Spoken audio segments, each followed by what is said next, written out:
व्हिडिओमध्ये बघणार आहोत जी काही मुंबई उच्च न्यायालय पद भरती याच्यावर काही तांत्रिक अडचणी येत आहेत की जसं की कुणाचं रजिस्ट्रेशन होत नाहीये, क्लर्क या पदासाठी, लिपिक या पदासाठी रजिस्ट्रेशन बंद झालेलं आहे, तर ही वेबसाईट चालू होणार. याच्यामध्ये काय झालेलं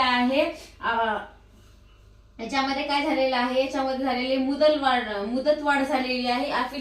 अफिलिएट साइटवर मुदतवाढ करण्यात आलेली आहे. ती मुदतवाढ काय असणार आहे, 6 जानेवारी 2026 किती 5 वाजेपर्यंत फॉर्म भरणे हे चालू असणार आहे. तर ज्यांचं कोणाचं पेमेंट करायचं राहिलेलं आहे किंवा पेमेंट सक्सेसफुली होत नाहीये त्यांच्यासाठी ही खूप चांगली संधी आहे की आता तुम्ही पेमेंट हे करू शकता किंवा साईट कधी चालायली कधी बंद नाही. मग आता 5 वाजल्यापासून ही साईट चालू होणार आहे आणि याच्या उद्या 5 वाजेपर्यंत म्हणजे आपल्याकडे 24 तासाचा वेळ आहे.